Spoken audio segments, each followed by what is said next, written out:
आईने हिंदी के एक नए एपिसोड में आपका स्वागत है। इस वीडियो में हम बात करने वाले हैं भारत के रक्षा मंत्रालय से आई एक बड़ी रिपोर्ट के बारे में।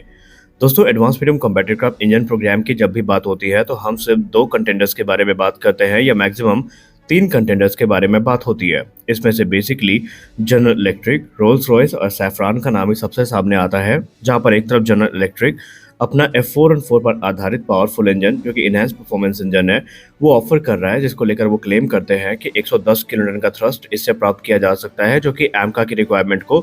पूरा करने में सक्षम होगा और इसमें जो उपयुक्त टीओटी है भारत को दी जा सकती है। तो वहीं सैफरान इस समय जो 100% ट्रांसफर ऑफ टेक्नोलॉजी है इसको लेकर दावा करता है, लेकिन उसके केस में ये कहा जाता है कि जब बात इंटेलेक्चुअल प्रॉपर्टी राइट्स की होती है तो पार्शियल आईपीआर वो ऑफर करेगा, जो कंप्लीट आईपीआर है भारत को इसका नहीं मिलेगा। वहीं रोल्स रॉयस के केस में जब हम बात करते हैं तो वो एक नए इंजन को लेकर चर्चा करते हैं, जहां पर भारत को complete intellectual property rights, complete transfer of technology और कंप्लीट एक्सपोर्ट राइट्स भी दिए जाएंगे। तो यहाँ पर अभी तक माना जा रहा था कि इन्हीं सब के बीच में एक तगड़ा कंपटीशन है, लेकिन मिनिस्ट्री ऑफ डिफेंस से एक ऐसा फैसला सामने आया है जो कि अब इस पूरे सिनेरियो को चेंज कर सकता है। भारत के रक्षा मंत्रालय ने फाइनली रशिया को इस चीज़ के लिए अलाउ कर दिया है कि वो भी जो इंजन निगोशिएशन प्रोग्राम है एडवांस मीडियम कॉम्बैट एयरक्राफ्ट के लिए, इसमें पार्टिसिपेट कर सकता है। जी हाँ, रशियन पार्टिसिपेशन अब यहाँ पर कंफर्म हो चुका है और ये एक बहुत इंपॉर्टेंट अप्रोच है जो कि रशिया को अलाउ करेगी कि वो भी अपने जो ऑफर्स हैं, अपने जो इंजन के प्रस्ताव है, ये भारत के समय में समक्ष रखेगा। इस पर डिस्कशन होंगे और अगर भारत को लगता है कि उनके ऑफर्स काफ़ी अच्छे हैं तो भारत फिर ओपनली रशियन ऑफर्स को भी कंसीडर ज़रूर करने वाला है। अब ये डिसीजन ऐसे समय पर आया है जब हाल ही में एरो इंडिया में रशिया ने अपने एडवांस इंजन प्रोडक्ट 177S को अनवील किया है और उन्होंने ओपनली इस चीज़ को क्लेम किया था कि ये सुपर सुखोई के साथ साथ एडवांस मीडियम कॉम्बैट एयरक्राफ्ट जैसे जो प्रोग्राम है इसके लिए भी पूरी तरीके से कंपैटिबल है और भारत को इसकी कंप्लीट टीओटी और इंटेलेक्चुअल प्रॉपर्टी राइट्स भी रूस की तरफ से दिए जाएंगे। और रूस ने उस समय ये क्लेम किया था कि भारत में ऑलरेडी जो AL-31 इंजन है इनको मैन्युफैक्चर किया जाता है और भारत रशियन इकोसिस्टम से पूरी तरीके से परिचित भी है, तो भारत को आने वाले भविष्य में किसी प्रकार की कोई भी दिक्कत नहीं होने वाली है। अब देखिए, कंफर्मेशन की बात करें तो ये ऐसे समय पर सामने आई है जब भारत में जो जेट इंजन डेवलपमेंट प्रोग्राम है इसको लेकर चर्चाएं काफ़ी तेज हुई हैं। और अगर हम मीडिया सोर्सेज के हवाले से बात करें तो रशिया एक बार फिर से नए सिरे से अपना जो प्रोडक्ट 177S है इसको भारत के सामने पिच करने वाला है, जो कि हाइब्रिड AL-41F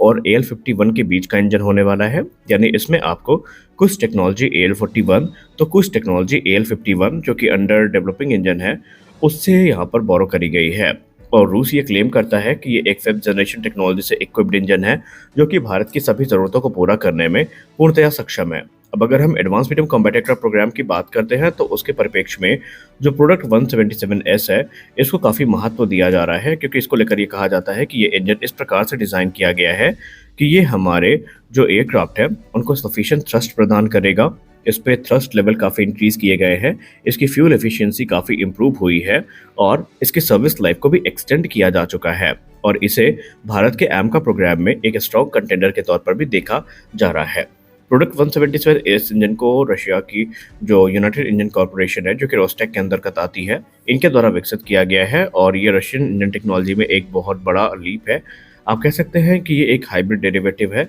जो AL-51 और AL-41 के बीच का है और ये 142 किलोन्यूटन का थ्रस्ट जनरेट करने में सक्षम है। यानी इस इंजन से जो मैक्सिमम थ्रस्ट है वो 142 किलोन्यूटन का प्राप्त किया जा सकता है और इसकी जो सर्विस लाइफ है ये यहाँ पर तकरीबन 6000 घंटे की मिलने वाली है। और AL-31 की तुलना में भी, जो कि सुखोई 30 MKI में यूज़ किए जाते हैं, ये ज़्यादा पावरफुल भी है, ज़्यादा रिलायबल भी है और ज़्यादा लंबी सर्विस लाइफ के साथ हमें देखने को मिलता है। सबसे खास बात तो ये है कि यहाँ पर ये जो नया इंजन है ये इम्प्रूव्ड फ्यूल एफिशिएंसी और ऑपरेशनल कॉस्ट के साथ हमें देखने को मिला है, जहां पर क्लेम किया जाता है रिपोर्ट्स में कि ये इंजन तकरीबन 7% तक जो फ्यूल कंजम्पशन है उसको कम करता है और ये अलग अलग नीड के हिसाब से खुद को एडजस्ट कर सकता है। यानी नीड के हिसाब से जो इंजन परफॉर्मेंस है उसको एडजस्ट भी किया जा सकता है। रशियन ऑफिशियल्स ने तो मीडिया से बात करते हुए ये भी कहा था कि इसकी वर्सेटिलिटी भारत के लिए चौतरफा बेनिफिट लेकर आएगी, क्योंकि अभी तक जो इंजन ऑफर किए गए हैं उनमें उन टेक्नोलॉजीज को यूज़ नहीं किया गया जो ऑलरेडी आपको प्रोडक्ट 177S में देखने को मिलती है। और इसीलिए वो ये मानते हैं कि भारत इसको चाहे तो अपने एमका प्रोग्राम में यूज़ कर सकता है, सुखोई 30 प्रोग्राम में यूज़ कर सकता है या दूसरे प्लेटफॉर्म में भी अगर चाहे तो भारत इसको यूज़ कर सकता है। हालांकि यहाँ पर भारत में जो डिफेंस एनालिस्ट हैं, डिफेंस एक्सपर्ट्स हैं, वो AL-51 की डिमांड कर रहे हैं, लेकिन आपको पता है कि प्रैक्टिकली ये पॉसिबल बिल्कुल भी नहीं है कि भारत को AL-51 मिले, क्योंकि वो इंजन अभी तैयार भी नहीं है। अभी पहले वो सुखोई 57 को मिलेगा और कहीं जाकर बाद में 10 साल बाद वो किसी को अगर अगर ऑफर किया गया तभी उसकी संभावनाएं हैं, वरना जो रशिया अपना एलीट इंजन है वो इतना जल्दी किसी को ऑफर नहीं करेगा। खैर, इस समय रूस के ऑफर्स की बात कर ही रहे हैं तो आपको बता दें कि कोरापुट डिवीजन में ऑलरेडी इंजन निर्माण किए जाते हैं और वहीं पर अगर ये डील जीतता है रशिया तो इंजन निर्माण की प्रक्रिया होती नजर आएगी, जहां पर GTRE और जो रोस्टेक है ये मिलकर इंजन निर्माण की प्रक्रिया का निर्वहन करेंगे। अब ये इंजन भारत के एमका की नीड को एक्सीड कर रहा है, क्योंकि हमें ऐसा इंजन चाहिए था जो कि कम से कम 110 से 120 किलोमीटर का थ्रस्ट जनरेट करे, ताकि जो परफॉर्मेंस, स्टेल्थ और सुपर क्रूज कैपेबिलिटी है इसके बीच में डिजायर्ड बैलेंस हमें देखने को मिल जाए। और प्रोडक्ट 177S 142 किलोन्यूटन का थ्रस्ट जनरेट करता है, यानी ये इस स्पेसिफिकेशन को एक्सीड कर रहा है और इनसे वो सारी रिक्वायरमेंट्स मीट होती हैं जो कि भारत को चाहिए। रशियन ऑफिशियल ने मीडिया से बात करते हुए ये भी कहा कि हम यहाँ पर न सिर्फ इंजन को ऑफर कर रहे हैं बल्कि पूरा का पूरा एक इकोसिस्टम हम विकसित कर रहे हैं, जहाँ पर जो स्पेयर्स हैं और जो पार्ट्स हैं उनकी मैन्युफैक्चरिंग भी भारत में करी जा सकती है।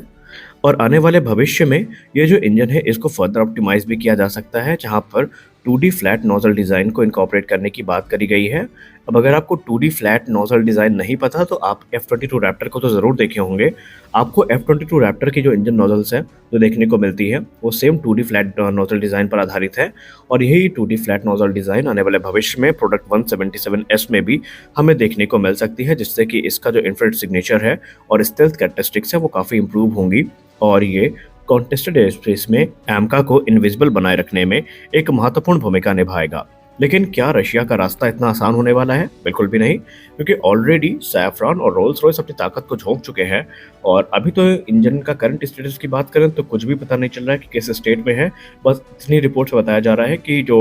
प्राइस निगोशिएशन है और TOT डिस्कशंस हैं ये चल रहे हैं। जैसे पूरे हो जाएंगे इंजन डील को फाइनलाइज कर लिया जाएगा। संभावित है कि अप्रैल में कोई बड़ी अपडेट इसको लेकर आ सकती है, लेकिन फिलहाल के लिए तो यहाँ पर ये कहना थोड़ा मुश्किल होगा कि कौन सा engine advance freedom combat aircraft के लिए सेलेक्ट किया जाता है और कौन सा इंजन भारत सरकार इस समय देख रही है। तो आशा करते हैं कि अप्रैल तक कुछ बड़ी अपडेट्स हमें देखने को मिले, क्योंकि जितना डिले इंजन डेवलपमेंट में होगा उतना ही डिले एमका प्रोग्राम में होने वाला है और ये भारत के हित में बिल्कुल भी नहीं रहेगा। तो आप इसको लेकर क्या सोचते हैं? आप अपनी राय कमेंट सेक्शन में ज़रूर दीजिए। आशा करते हैं ये वीडियो आपको अच्छी लगी होगी। वीडियो अच्छी लगी तो वीडियो को लाइक करिए, नए हैं तो चैनल को सब्सक्राइब करिए, क्योंकि हम आपके लिए ऐसी रिपोर्ट्स को लेकर आते रहते हैं। और जाते जाते आपके लिए एक छोटा सा सवाल, अगर भारत को अमेरिकी दबाव का सामना ना करना पड़ा तो क्या भारत को प्रोडक्ट 177S की तरफ जाना चाहिए या नहीं? आप अपनी राय कमेंट सेक्शन में ज़रूर दीजिए। आज के इस वीडियो में इतना ही, मिलता है अगले वीडियो में, तब तक के लिए जय हिंद।